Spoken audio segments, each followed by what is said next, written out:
Just a second, we'll make sure we're up on Facebook. Waiting for it. Hurry up and wait. We're up. We're always 8 seconds late. We're up. Okay. Hey. Taking off our pay. Yeah. Okay, good evening, everyone, and welcome back to our Sunday night offering of Astronomy Outreach, the Sunday Night Astronomy Show. First of all, I'd like to welcome back our co-host, Royal Astronomical Society of Canada member, Mr. Paul Owen from the Moonshadow Observatory in Hampton, the beautiful town of Hampton, NB. And we have Mr. Mike Powell, the RASC member from St. John, back from the PFO Observatory, here with us again. Hey, Mike. Hello. Welcome back. It's fun to be back. That's always fun to be back. I'm glad to be back. Okay. Wah. Here we go. I got a point that way. You guys gonna let me talk? No. Okay. Well, tonight we have another full show for you folks. We're going to start off with our regular What's New in Space segment tonight. Then reflector telescopes provide you with the biggest bang for your buck, but if the scope isn't collimated properly, your views will be less than appealing for sure. So we're going to join Mike in our Gearbox segment as he discusses the benefits of collimation and how to do it. Also tonight, capturing a single photo can work for most landscape views, but capturing a night sky target usually requires a number of photos that are stacked in succession. There are a number of simple free programs to bring them all together, and we're going to let Paul show you how to make that happen using one of the simple programs called Deep Sky Stacker, I believe. Paul's also going to introduce another interesting segment of Rosanna's Fun Facts for us tonight. Plus, we'll have your wonderful photo submissions as always, and we'll take all of your astronomy-related questions. So I guess just sit back and enjoy, and remember, this is a family-friendly live broadcast. So I guess we'll start with a brief view of...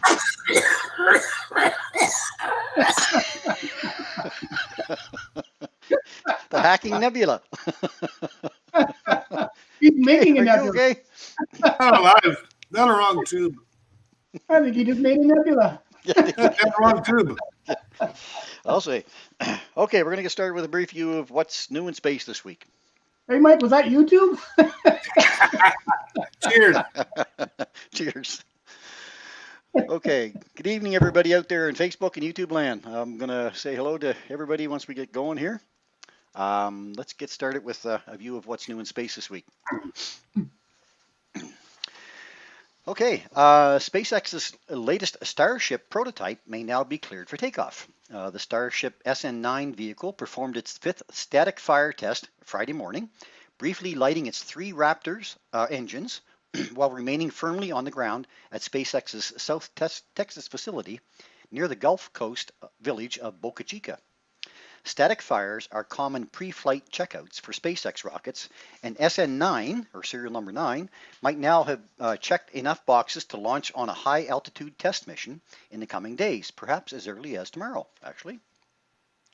I'll find my mouse now across my 5 monitors, and we want to bring it over to here. There it is, okay. SN9, I should have a hand on that mouse, comes out and slaps me. So I'm on this monitor, bring it over. SN9's flight is expected to resemble that of its predecessor, the 3-engine SN8 vehicle, which soared about 7.8 miles or 12.8 kilometers above Boca Chica on December the 9th. Now, SN8 did everything that was asked of it that day except stick to landing. The stainless steel craft came down a bit too fast and exploded when it hit the designated landing area. Remember that one? That was pretty cool. Not cool for them, but pretty cool to see. SpaceX is developing Starship to carry people and cargo to the moon, Mars, and other cosmic destinations. The transportation system consists of two elements, both of which will be fully and rapidly reusable. The 165-foot or 50-meter tall Starship spacecraft and a huge booster known as Super Heavy. Both will be powered by the next-gen Raptor engines. The final version of Starship will have 6 Raptor engines, and Super Heavy will sport about 30 of the engines, SpaceX founder CEO Elon Musk has said. Now, SpaceX will be needed to launch Starship off Earth, but the spacecraft will be able to get itself off both the Moon and Mars. That's why she's landing straight up like that. Should be pretty interesting. Yes. Next up. A powerful new antenna has been added to the NASA Space Communications and Navigation's Deep Space Network, which connects us to the space robots exploring our solar system. Called Deep Space Station 56, or DSS 56, this dish is now online and ready to communicate with a variety of missions, including NASA's Perseverance rover when it lands on the Red Planet next month. Now, the new 34-meter wide dish has been under construction at the Madrid Deep Space Communications Complex in Spain since 2017. Existing antennas are limited in the frequency bands they can receive and transmit, often restricting them to communicating only with specific spacecraft. Well, DSS 56 is the first to use the Deep Space Network's full range of communication frequencies as soon as it went online. This means that DSS 56 is an all-in-one antenna that can communicate with all the missions that DSN supports and can be used as backup for any of the Madrid complex's other antennas. Look at that, eh? That's all just in Spain. Wow. With the addition of DSS 56 and other 34-meter antennas to all the 3 DSN complexes around the world, the network is preparing to play a critical role in ensuring communication and navigation support for upcoming Moon and Mars missions and the crewed Artemis mission. Now, we talk about Voyager 2. Voyager 2 can only be tracked by the one in Australia because it left the solar system, and they wanted it to go out around Triton, Neptune's moon. And when it did, it could only go south. So it's going south. So the tilt of our planet can't pick up. I mean, if we were flat Earth, that's a different story. But the tilt of our planet, the way we are, only Australia can pick up that signal. So that's that. And finally, NASA's images of the sun's dynamic and dazzling beauty have captivated the attention of millions. In 2021, the U.S. Postal Service is showcasing the sun's many faces with a series of Sun Science Forever stamps that show images of solar activity captured by NASA's Solar Dynamics Observatory, or SDO.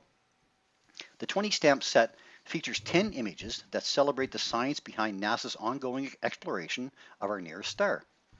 These images display common events on the sun, such as solar flares, sunspots, and coronal loops. SDO has kept a constant eye on the sun for over a decade. Outfitted with equipment to capture images of the sun in multiple wavelengths of light, visible, ultraviolet, and extreme ultraviolet light, SDO has gathered hundreds of millions of images during its tenure to help scientists learn about how our star works and how it's constantly churning. Magnetic fields create the solar activity that we see. And that's what's new in space this week. Well, now. Rocket Man. Rocket Man, hey. We'll have to play that song. Actually, I don't know if we can, but that'd be a good segue to that. If you're going to do the space thing, the space rocket thing, we'll do a Rocket Man song leading into it each time. Rocket Man. If we sang it, would they recognize it? Go ahead, we'll see. You first, Mike. Paul can play the tune there in the background. Yeah. I think that got out to everybody, right? Because I didn't share my screen, but I think it went everywhere. I didn't see it on my screen, but I have it on Facebook, and it was going out there. So going out Facebook, okay. It was going out YouTube. Yep. All right. Anyway, we're now at the point where we're going to introduce Mr. Powell. Oh hey. No, sorry, we're going to introduce Mr. Rowan. Yeah. Right, Rosanna's Fun Facts next. Yes. So off to you, sir. Let me prepare myself here, bye. All right. See if I can pull this off your entire screen, son. All right, and ready for Rosanna's Fun Fact. yeah. Hey. Hey, well, welcome back, Rosanna. Can you see it on the screen? I don't. I don't yet. No, I'm gonna pin. I the picture didn't of the see screen. Rosanna. No. Okay. I saw us, not There we Rosanna. are. There we go. There it is. There she is. There she Try is. again. Hooray! She was a little late getting in on the stage, so that's okay. I watched a movie with Hank Williams, the Hank Williams story, and that's what he did. He was always just a tad late getting in on that stage after they called his name. But, Yes, sir. however, we're glad to see you, Rosanna. Thank you for being here, and thank you for giving us another great fun fact to talk about this week. So this week it's actually it's timely, as all of her fun facts are. She says, my younger brother Rupert is a fan of astronomy, and I met him. Him and his wife Isabel, and the great folks. Actually, we were out doing a star party one night, and they were out, and that's where I met them. So after reading this, if you're interested in checking out a few of his other January products, anyway, she gave me a line that I can go in and look at some of his cool stuff. But however, with the return to orange for New Brunswick, which in fact is now red, because last time we were supposed to have Rosanna on last week, but we weren't able to, and we had switched to red in the time. So I'm just going to rewire that. So with the return to red for New Brunswick and curfews being initiated in other provinces, plus all the unpleasantness below the border, one might seriously be daydreaming about the possibility of living on another planet. Of course, there is a wiki list of exoplanets that are habitable zones, and actually, and I'll show you that in a minute. A habitable zone, of course, is a region around a star where a planet with sufficient atmospheric pressure can maintain liquid water on its surface. And they're sometimes called the Goldilocks Zones. And there you go, Goldilocks in space. And the reason they call them Goldilocks Zones is because, just like on the story of Goldilocks and the Three Bears, this little bed is too small, this bed is too big, this bed is just right. And basically, having said that, this is basically something I'm going to show you. So here are three images, one hotter stars, one sun-like stars, and one cooler stars. Of course, we're on a sun-like star. So anything that's in the green is a habitable zone.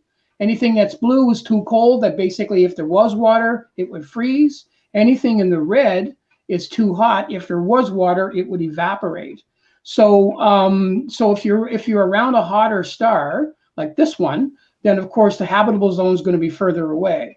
If you're in a cooler star, like this one, then your habitable zone is going to be cooler and closer to the star. So sun-like stars, which is like ours, of course, that's basically our habitable zone, and there we are out there on the edge of the habitable zone. So conservative sample of potential sample of potentially habitable exoplanets. Okay, so let's get this one down here, and we'll show you some of those. So here's potentially habitable exoplanets ranked by distance from the Earth in light years. And so basically the artist's representation shows Earth, Mars, Jupiter, and Neptune for scale. And the distance from Earth is between the brackets. So basically, if you were looking at, say, this one here, GJ682b, that's 16 light years from us. Or Proxima Centauri b is 4.2 light years from us. So you can see these things are certainly out of our grasp for the most part at this stage in time. All right, let me just scooch out of there.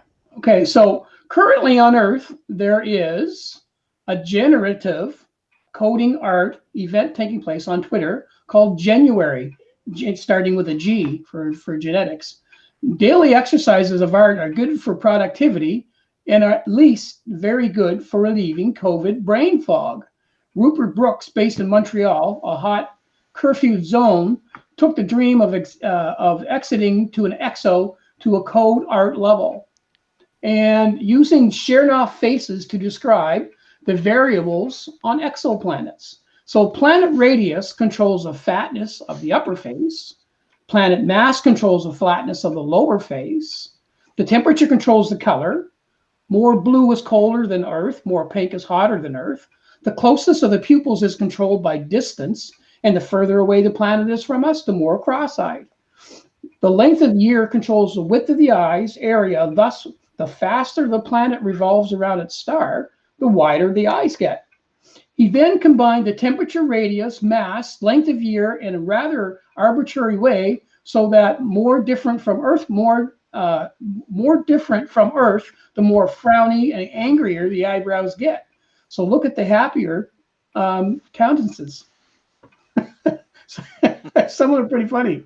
Wolf 1061C, that's kind of us. Kepler, I've done this with my phone. Wow. They're kind of fun when you look at them. So if you're wondering what a Chernoff face is, it was actually invented in 1973 by Hermann Chernoff, based on the idea that most humans easily and quickly recognize tiny changes in the human face. A Chernoff face can display multivariate data in a face, making information perhaps quicker to grasp than reading a standard graph or chart. So here are some Chernoff faces representing lawyers of 12 judges, all rather disconcerting. So these names are all the names of judges and their faces. So anyway, it's kind of cute when you see that, I guess, when you look at it that way. So although Luthien B is 3 times as far away as Proxima Centauri, it looks like the winner. So Luthien B, GZ273b, is a nearby super-Earth at the distance of only 12.2 light years away from us. The rocky planet is orbiting its home star within the habitable zone, has about 3 times the mass of the Earth, and receives only 6% more starlight than Earth, making it one of the most Earth-like planets ever found. So it looks like we have a winner. And that, as we say here in the great land of Rosanna, is Rosanna's Fun Fact. Yay! Thank you so much, Rosanna. That was indeed a fun fact, and it took our mind off COVID just for a minute. Absolutely. Awesome. Every minute counts. Every minute counts. Awesome. Thank you so much, Rosanna. Yes, thank you so much, Rosanna.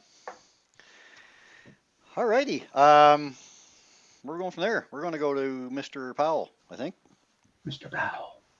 Right. Oh, I forgot to mention, too, that we've got these guys both have a view of the moon in their telescopes at the moment.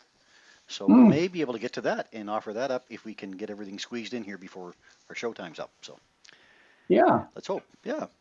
Live view Look, of the moon. I'll keep an eye on mine while Mike's doing his thing. Okay. And yeah, and maybe we squeeze it in. There he is. Brought to you by Hey, I like that. Yeah. Dun, dun, dun, dun, dun, dun, dun, dun, dun, Yeah. dun. Da-na-na, da-na-na. Oh, now I get to see it on Facebook. Maybe I shouldn't have put that up there, but Oh, I'm going to screen capture that. That's going there everywhere. you go. I like So, it. anybody that owns a reflector-style telescope, Newtonian reflector, whether it's a Dob or whether it's mounted on an AZ mount or on an EQ mount, because it's got mirrors, you're going to want to collimate it. You're going to want to make sure those mirrors line up, or if you don't, your views aren't going to be very pleasant. You'll end up with oblong stars and everything else, even double stars sometimes. Oh, can you pin yourself, Mike? Can I? I can. Where? Bing. How's that? That look like me. There you are. So I want to show you this. It's a laser collimator that you get for your Newtonian telescope. Now, many times I've used this at the beach because I use a 10-inch Dob and I can collimate the mirrors using this thing in a matter of 2 minutes. So I thought it'd be nice to come on and show you how you can get, buy a laser collimator. They're about $30, and how easy it is to collimate the mirrors on your scope. This particular one is 1.25 inch size, and it comes with a 2-inch adapter if you have 2-inch eyepieces.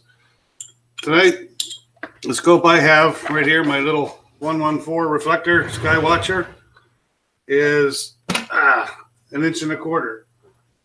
So take your dust cap off, take your desiccant eyepiece out. And the first thing you're going to want to do is I turn the laser on. And I set it at 3. It's got 7 different settings. I only set it at 3. It seems to be the one that works for me. And then slide that into your eyepiece with the target, the bullseye, facing the rear of the telescope back here. The reason it faces the rear, even though this scope's nice and short, if you're doing a 10-inch daub, you're working at the back. You can't see at the front. So you want it facing you so you can stay at the back of the scope and do your adjustments and still see the target. So when it's on, the first thing you do is you look inside, and every scope that has a mirror should have, let's see if I can show it to you here. There should be a ring or a little circle in the center of your mirror. I'll lock it right there. If you can see my mouse, right here in the center is where the circle's at. Yeah, and what it looks like is, what's that? We don't see your mouse. Okay. What it looks like is those paper reinforcement rings you used to get for your loose leaf. When you had a 3-ring binder, you could buy these little paper rings. That's pretty much what it looks like. Some of them actually are. I know people that have used those paper rings, and I've got another presentation down the road, if you like, on actually how to put that ring on there using those little paper reinforcers that you used to get for your loose leaf.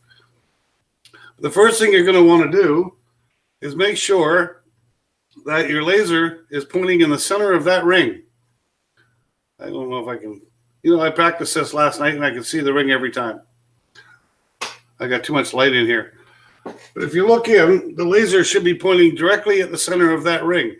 And if it's not, if it's off to one side or the other, then most scopes come with, when you buy them new, an Allen key. This one just happens to be a 2mm Allen key, and it seems to be for a Skywatcher, the regular size that they use is a 2mm. And when you look at the secondary mirror here in the front, you're going to see 4 holes, 3 little holes. They're your collimation points where your collimation bolts are, and the center one is the anchor for the secondary mirror. Don't touch the center one, or you'll knock your mirror off, or you might put it way out of whack.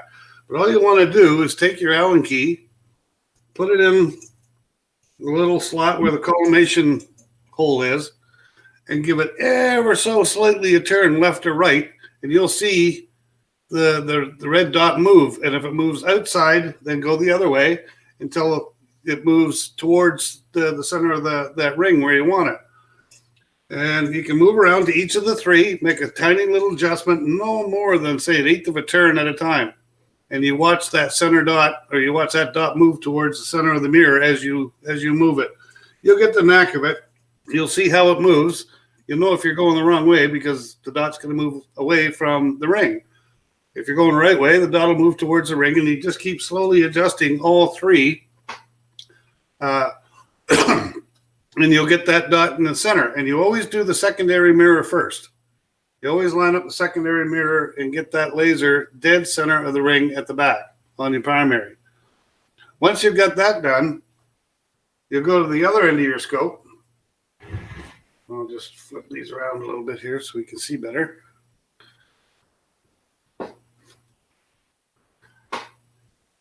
And on the back of your scope, or on the bottom, there's going to be probably 6 different screws or bolts, and 3 of them, usually the smaller ones, what these are your mirror locks. So you want to give those, just loosen them off, say half a turn, each one, and then the larger knobs actually control the tilt of your primary mirror. And that's what we're going to do. The laser has gone down. I got it dead center in the ring on the inside. It's reflecting up, coming off the secondary mirror, and it's coming out to this target. Now, as you watch, if you can see it here, as I move, you'll see the red dot move on the target. You guys see that? Yes. Yeah, we can see it. Yeah. Okay. So what the goal here is to adjust the bottom, the adjustment screws on your primary, the tilt, so that that bullseye, the center, actually eclipses the red laser dot. You'll see it go out when you've got it centered. You can move out each side to make sure that you got it in the right spot. I like to have mine so it goes at a 45 on each side. But you move it until that red dot gets eclipsed right there by the center. So now I don't see any red dot at all on the target. It's moved to that center hole. And that tells me my mirrors are exactly aligned. So at this point, all I will do, spin my scope around, take the laser out, put my eyepiece in, and I'm ready for a night of nice, crisp, sharp stars because my mirrors are perfectly aligned front to back. And it can take less than 2 minutes once you get used to doing it. Some people have Bob's knobs, which make it even faster. You don't have to worry about taking an Allen key around with you. When you hear about Bob's knobs, that's what they are. They're little knobs that you replace these set screws with. And then you just move a little bit on each knob. Same with on the back, you just move a little bit on each knob. Now, once you do get it centered, what you want to do is just tighten these mirror locks back up again. Don't turn them hard because you'll knock it out of collimation. Just snug them up so they're nice and tight, and your mirror shouldn't move after that. And you're ready for a night of observing. And that's all there is to using a laser collimator to collimate the mirrors on your Newtonian telescope. Any questions? Awesome, Mike. Did it make sense? You have done that a number of times for sure. Oh, well, you were the one that showed me how to do it, so. Because I had done it a number of times, yeah. I always had a Smith Cassegrain. You always had the big knob, so. Yeah, and a truss knob too, right? So with the truss knobs, when you put them together like this one behind me, oh, I'm going to get you off. I'm going to not pin you. Here, I'll unpin you. There you go. So yeah, like this one behind me is a truss knob. So these poles, this top piece comes off, the bottom piece stays by itself, and the poles are what connect it together, of course. When you want to transport it, it's too big for the vehicle. So these poles are nice and convenient. They just unscrew. They're top and bottom. So when you put the poles back in to the telescope to mount the top piece back on again, they never sit exactly where they were the last time around. You know, you might have a little bit more tension on one knob than the other. And then, so that means the telescope can be a little bit out of collimation. So you get to the point where you start doing it every time you set up, and it's pretty quick. And you probably should check it every time you set up anyway. If you're going to be out there for a few hours or a couple hours, if you can do it that quickly, and you will get that quick once you start doing it enough times, it's a great little tool to make sure that you've got a nice crisp sky, like Mike says, and all your images are coming out nice and crisp. The one thing I wanted to say is not that I'm pushing any particular brand, but this one here is the SV Boney laser collimator. You can buy them on Amazon. You can buy them on eBay. They're about the same price. They run anywhere from $30 Canadian to $35 Canadian.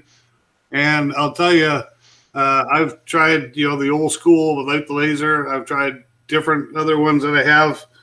There's another collimator here that I have for doing this, but this is the best thing by far to collimate your scope. It is so fast, so easy, and it will change your life. When you, like I said, when you get out, especially in the dark, you don't have to worry about, what am I going to do? How am I going to point at a star and focus in, focus out, and try to get that circle dead center? This thing, when you're done doing what I just did, will put pinpoint stars in your eyepiece in a matter of minutes. So a couple of things. One, I'm going to keep on the reflector for a second, but should you have your focuser in the position where you would be observing, Mike? Like some of the focusers we know, like even in the smaller ones, they've got a little bit of slack in them, right? I put mine about halfway. About halfway, okay. I set it about half its travel. Yeah. And that way, it does have a tendency to move a little bit, sure. Yeah. But once you set it about halfway, I've never had any issues with it. Okay. Like I say, you end up with pinpoint stars all night long. Yeah. Now, Rob Dare has a question here about collimating an SET then. How do you collimate an SET? That's a whole different program. Yeah, it is. That's where we bring Paul in. Because he collimates mine now. I'm just getting lazy. Yeah. It's a little different method because you're not using a laser collimator. Basically, the easiest and the best way to do it is to aim it at a bright star. Keep that star in the center of your telescope. And you're just going to adjust, just like Mike did on his reflector, you're going to adjust the 3 screws that are on the front of the secondary mirror. And all you're going to do is you make an adjustment on the secondary mirror, one of the screws. And you're going to take your star and you're going to put it right out of focus. So you got a big diffraction sun or star, and you're going to have a black hole in the center, which is your secondary mirror reflection. So it looks like a big donut. And all you're going to do with those 3 little screws in the front is keep tweaking it until that donut is right in the exact center of that circle. Once you've got that donut in the exact center of that circle, you're going to defocus your star, and then you're going to refocus it on the other side and defocus it. So you're going to go in focus and then way out of focus, just to make sure that it's the same on both sides. And once that's done, you're collimated. Just that simple. Now, you have an artificial star too, Paul? Is that you can do like in the daytime? Yeah. Yep. You can do it with an artificial star, or you can even do it with a drop of water. You put a drop of water on something that'll sit there before it evaporates. Yeah. And if it's a sunny day, the sun will shine off that drop of water. It'll give you a round circle just like a star does. Wow. And then that way there, it's fixed. It's not going to move around. But the only thing that you got to be careful of, or make sure you do, is every time you make the adjustment on your secondary mirror, that your star or your point of light is going to move off center. So before you make any other adjustments, recenter that, and then go ahead and then make your adjustments. But you have to recenter after every adjustment. So I suppose you could use your wife's diamond too, I suppose, eh? You could. If you get it off the finger. If it's not cubic zirconia. There is a laser collimating system out there for an SCT that's put out by Hotech. In fact, we have one. It's just out on loan right now. Yeah. And it's a complicated thing to do using that laser system to set it all up. Yeah. It's a lot easier to do what Paul just said. You point it at the star and manipulate it around from there. Yeah. The difference between doing what we just talked about with the star and using that collimation system is the collimation system is designed to basically take your focuser and center it properly, and also your correction plate, which is what holds the secondary. Sometimes they're off center. So what that collimation system does is it lines everything up. So if you're going to be doing some imaging, you've got, because with an SCT, it's easy to get stars that are a little bloaty or anything. Yeah. So you want everything as dead lined as you possibly can get it. And that's what those collimation systems do. So we had a question from, just 1 second now, Lou on YouTube is asking, hi everyone, which brand is that one? Mike? It's laser. SV Bony, SVBONY. You can get that, by the way, at Astronomy Plus. Astronomy Plus, yeah. Yeah. Yeah. Like I said, they run around $30, $35, but it's a really good investment. Okay, just looking at a couple of things here. Robert says, adjusting the collimation screws on the secondary mirror with the star out of focus, you will see a donut shape. Anyway, the central obstruction, should be concentric. Awesome. Okay, just bought it off of Amazon right now. She said $26 US. Lisa, okay. There you go. How on earth, no pun intended, she says, would you collimate without a laser? Well, there is a way to do it. And you can star collimate the same way with this as you do with an SCT as well. It's a little more difficult, but you can star collimate off a star. Yeah. You can get it's a little cap that actually goes right in into your place where your eyepiece would go. Yeah. And basically what you're doing is you're looking down that little tiny hole, and you're getting a look at basically your primary and your secondary mirror. And then you're seeing the 3 little things that hold the mirror in place. And the whole idea there is to get those 3 little holders all equal on the round. Once you get those 3 holders equal, the primary is in place, and then it's just a matter of taking the donut and moving it around and getting centered. And that's how you use one of those. Yeah, they're a little bit more work, but they are they're a lot cheaper. But yeah, they do work. Yep. Okay, do you have to buy a star? No, you don't, Renat. Not at all. My wife's diamond is too small, Rob says. Well, you can borrow anybody else's, I'm sure, Rob. You don't want to say that on here. You have to buy her a bigger one.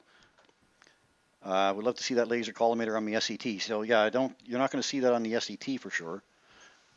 Not this collimator. I think he meant the Hotech that we have. Oh, the Hotech one. Yeah, right. Yeah, I can do a demonstration on that. Just a real run through. Like I won't actually collimate with it, but I'll show you what you have to go through to collimate, and I can show you, the different things that, if somebody's interested in seeing it. We got a topic it's for quite next week. Expensive, and it's not something that like if you're just going to do observing, you don't need it. Yeah. No. Yeah. The other part is it's not cheap. That laser collimator system's around $800. Yeah. Yeah. So they're not cheap. That's for sure. Dropper water's a whole lot cheaper, and maybe the diamond was cheaper too. So. Yeah.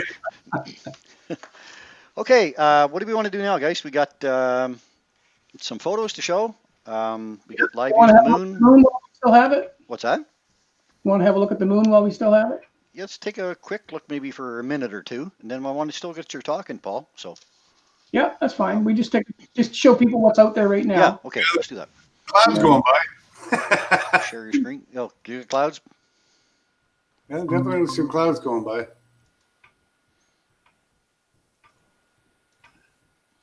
All right. I don't know if you can see that or not. So we're at a waxing gibbous moon tonight, about 87% roughly illuminated, I think. Of course, this is when the moon's up later in the evening. Yeah, clouds are coming again. Look at that. Yeah. I'll try and open it up a bit, but when you do that, you lose a good view. But it's the clouds are rolling in and out. They have been all night long. Oh, yeah. So if you look up in the sky, that's what you're going to see tonight. She's pretty bright when the clouds have passed. Actually, if you're using binoculars, when it's like this with just a thin layer of cloud going through, it's actually quite nice on your eyes. It's very gentle, and you can still see all the features. So yeah, there's a lot there to see. There is a lot. Yeah, even at this phase, you still get a lot to look at. I mean, you don't have to have the moon at a phase either. Full moon is still nice to view. I still enjoy it as long as you've got a nice filter. Yeah, and last night I was looking at it, and Antares and the moon were all in one field of view in the binoculars. Oh, so nice. Yeah. It was really nice to see. Or Aldebaran, was it? Aldebaran, yeah. I say Antares? Sorry, yeah, Aldebaran. You're thinking Cygnus again, yeah, because you're well, summertime sky, so you're thinking Cygnus, yeah. No, Antares is down in the southern sky. It's in Scorpius. Yeah, way down in by Sagittarius. So no. But it's still summer sky. No. No, I wasn't. All right, there you go. I'll stop presenting. All right, we're going to go back to that in a few minutes.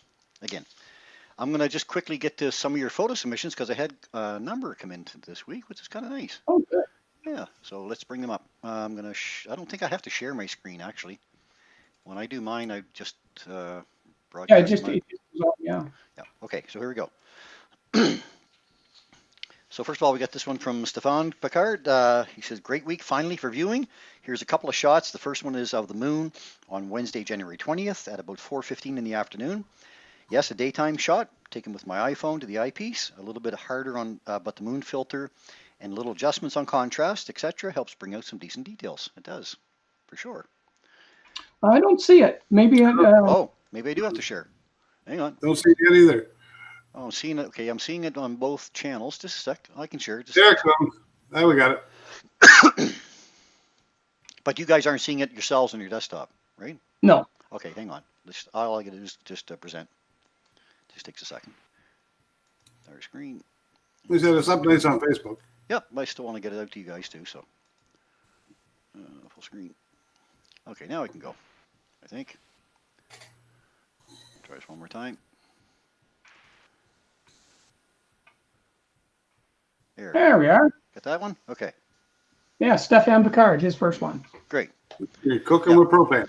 Yes, Mike and Paul couldn't see it, so I wasn't presenting my screen to them. But you could see it out on the on the channel, so that's okay. Hey, we're back.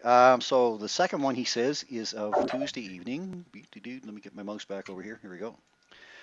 Second one was from Tuesday early evening. Southern moon pole stacked in Registax 20 west frames of 383, and slight adjustment on contrast and brightness, and a moon filter on my digital eyepiece. So that's how close you can get. Yep. That's great. What's he got for a telescope? He just got a 6SE or something, didn't he? I think he did, yes. I have to check for sure. We're going to move anyway because I want to get some more views here. This one's from Carol Bean. Saturday's moon. Oh, nice, Carol. Taken with a Canon 60D on a tripod. She said this was taken with a 100 to 300 millimeter lens at 235 millimeter, 1/60th of a second at f8 ISO 100. Don't need much ISO for the moon, do you?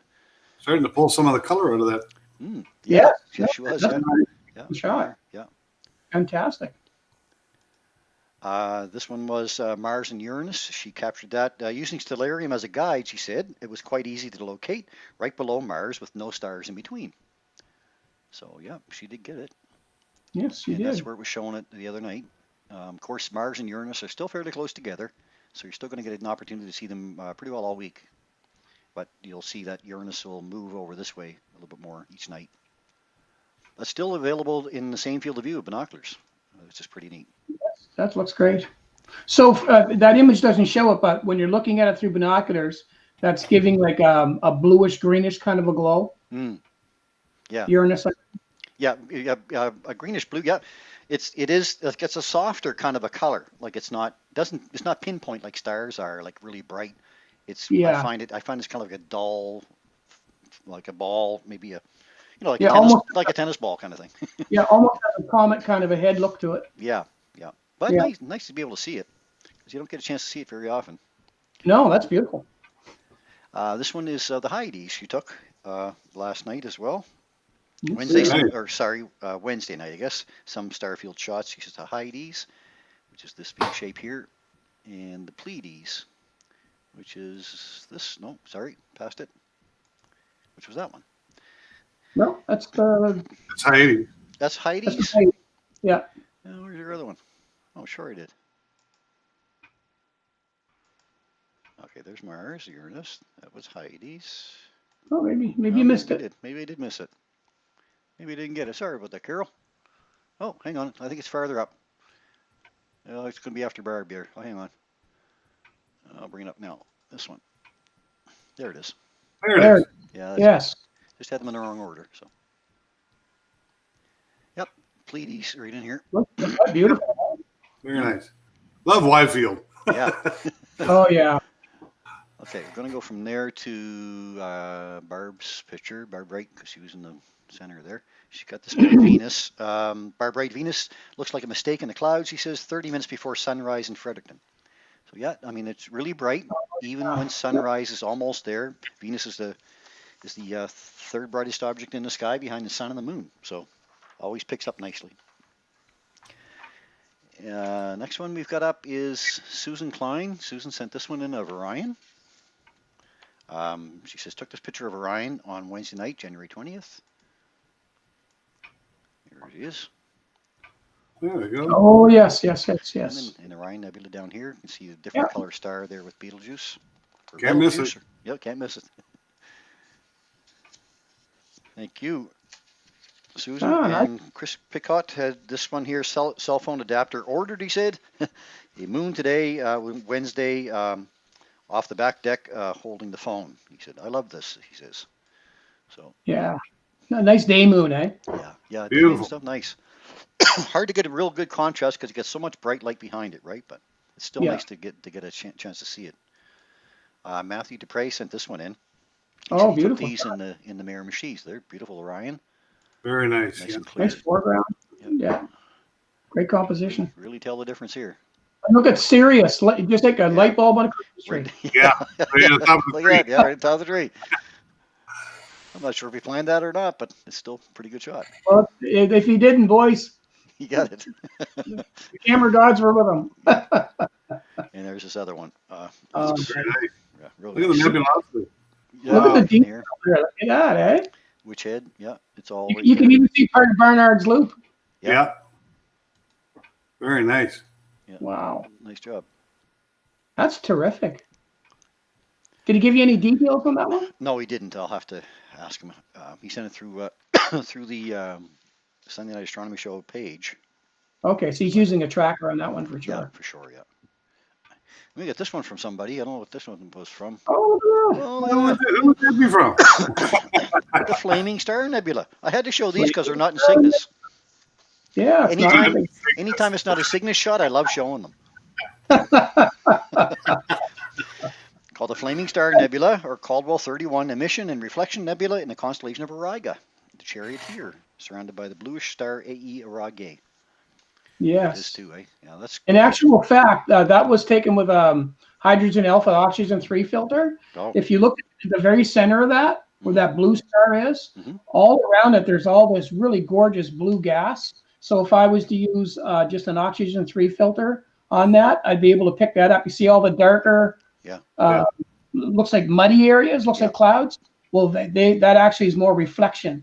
And when that's done, because that's actually not a completed image, but when that's done, that whole area just has a nice blue banding all around it. It's just gorgeous. Awesome.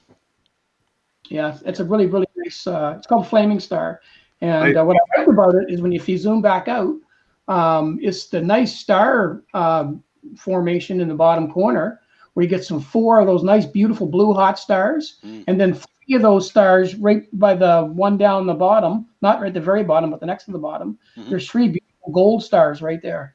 Yeah. No, the other side. Oh, the other side. Sorry. Oh, right Yeah. there. Right. Yep. Yep. Yeah, right there. Yep. It's just so much eye candy in that part of the sky in that particular nebula. There's nice detail in that ball. Beautiful. Oh, thanks. Astronomy eye candy.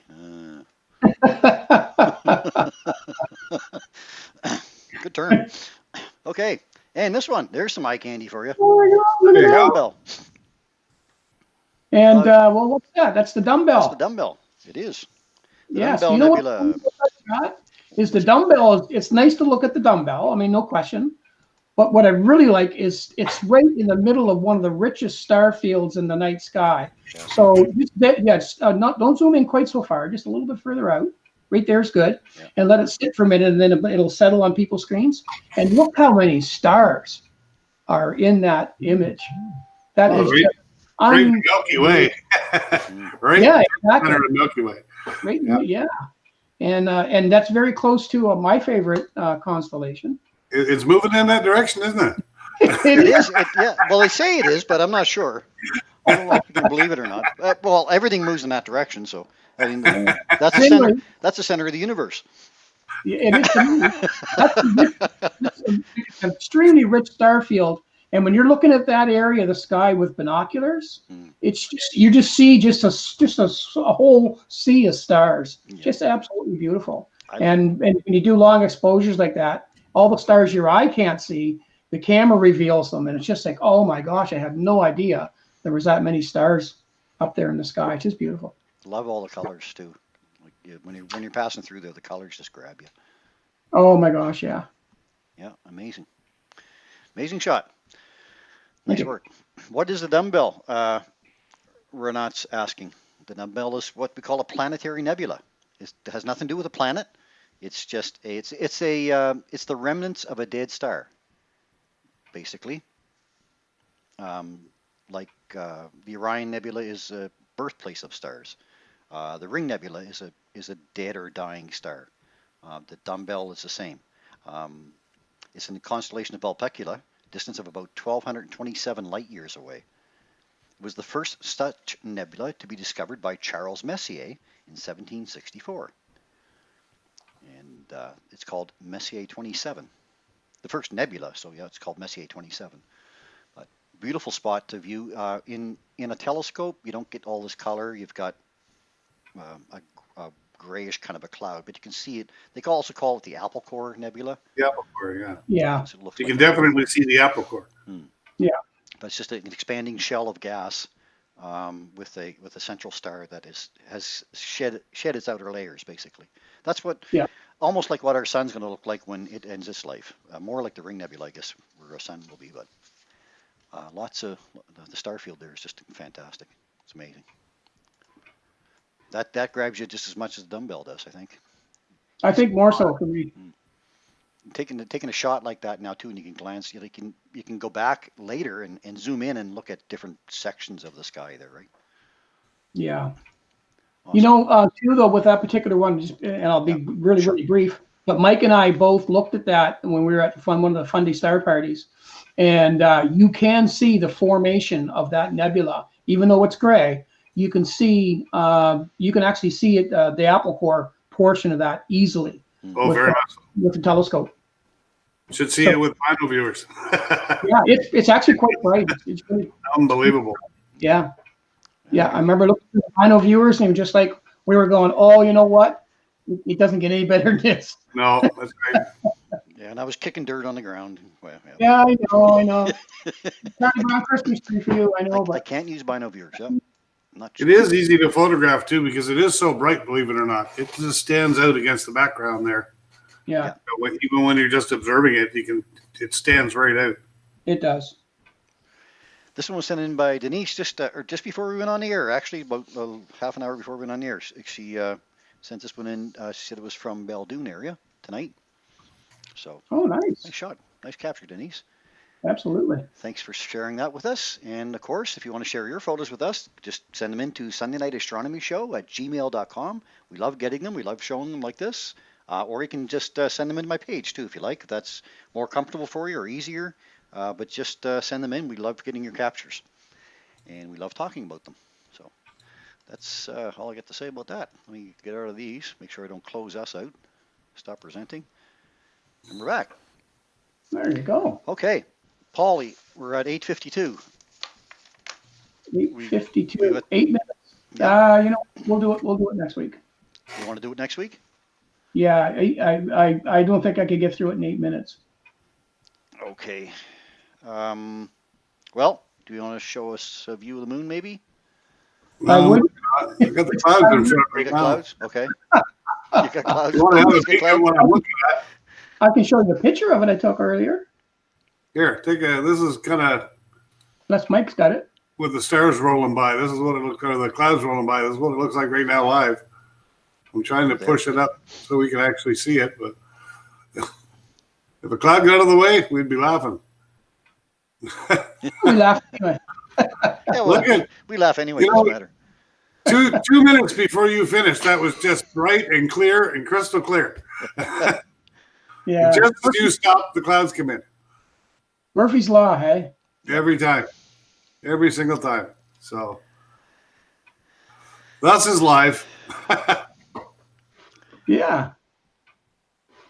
Well, guys, we got another 7 minutes.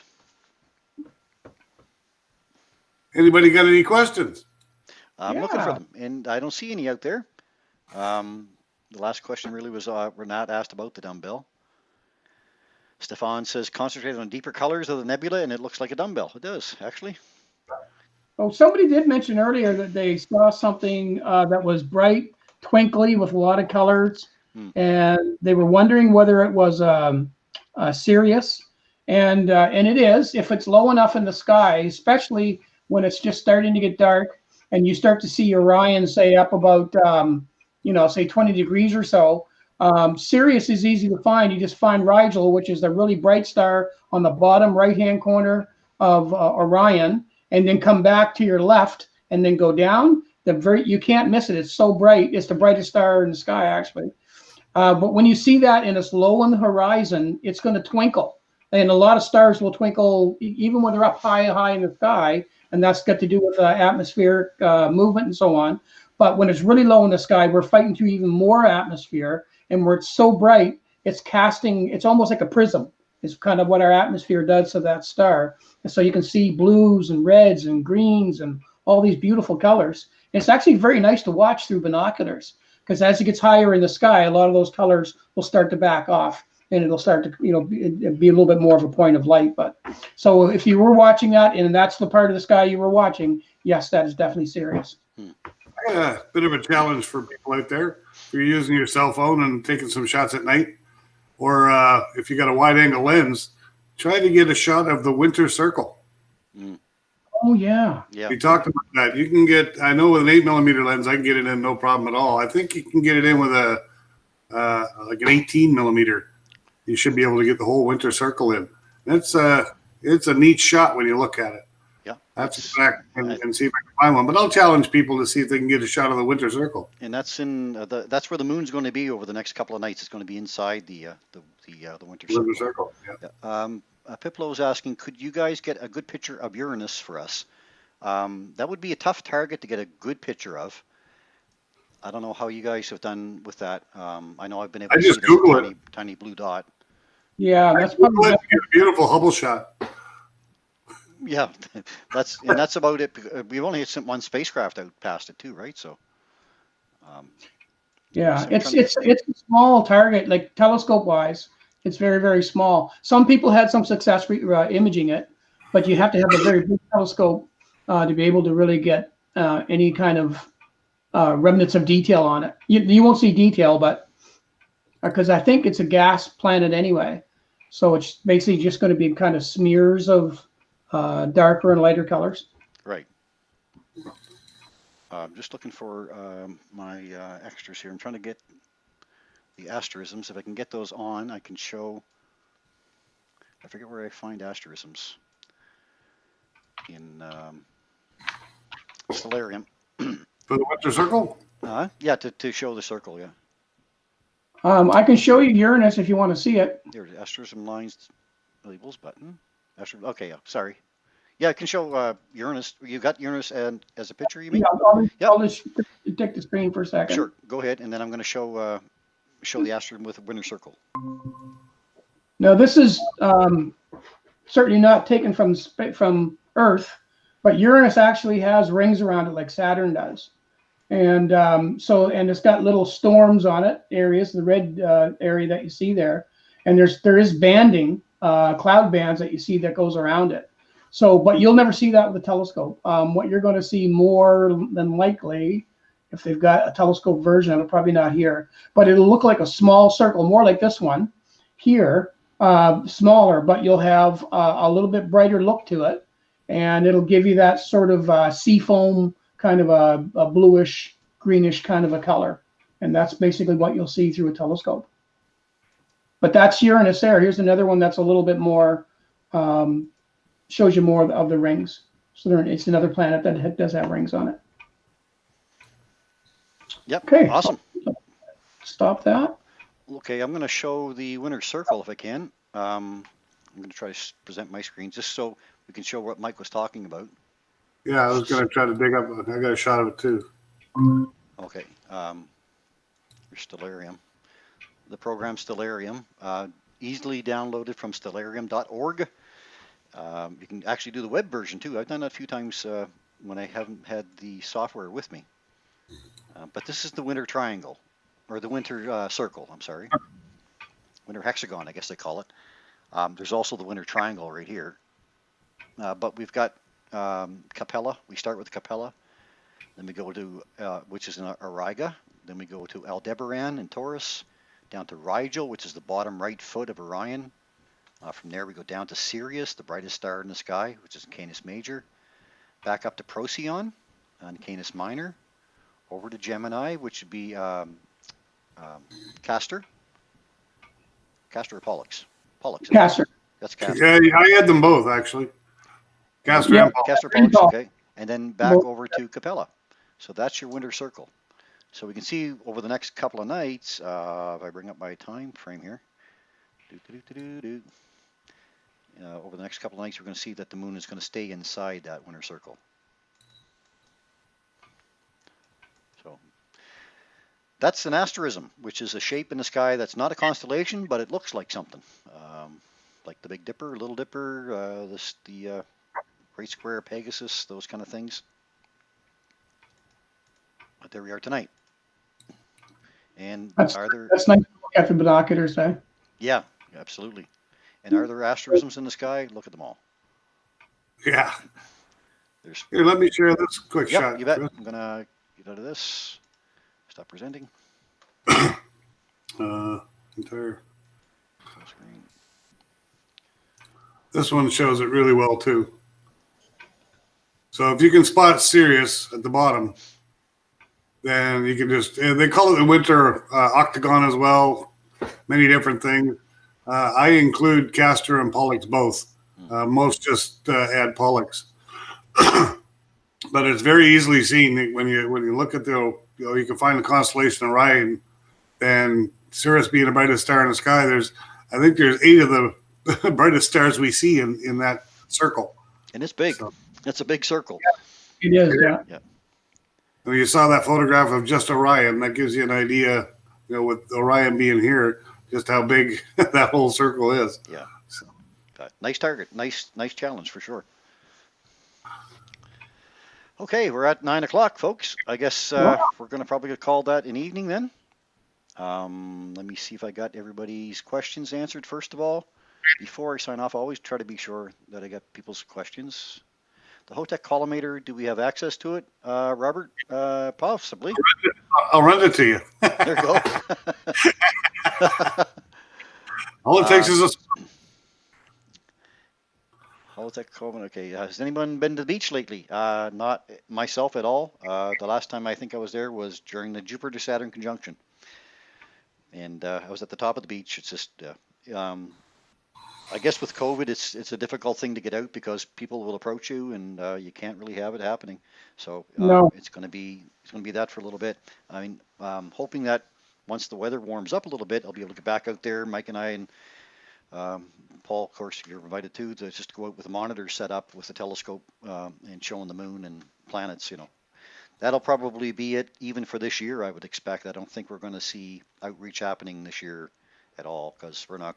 I mean, they're saying right now that we won't be vaccinated in Canada till at least September. So that's just what it is. It's a very close hobby. If you're trying to share images and people are grabbing your eyepieces and their eyeballs are up close, and it's just not recommended. So I probably won't be at the beach very much at all. But we do have some events coming up. We got the June 10th solar eclipse coming up on the morning of June the 10th as the sun rises. About an 80% or 75% eclipse. Paul, if you do the segment next week, can you recommend programs also for Apple? Alan's asking. So. Yeah. Okay. Yep. I'll look into that. Yeah. So next week, guys, Denise is saying calendar from Astronomy by the Bay with photos from you guys. Well, our ugly faces on the in front of the calendar.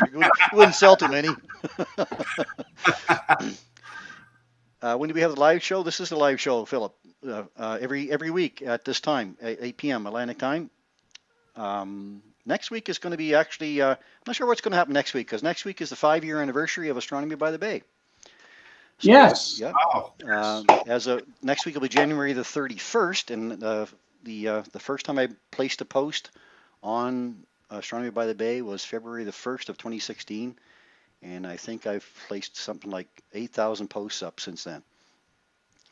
And there's been almost 1 million people that have viewed the posts, which is pretty fascinating for me. Like it's really pretty humbling. But anyway, we're gonna talk a little bit about that next week. Yeah.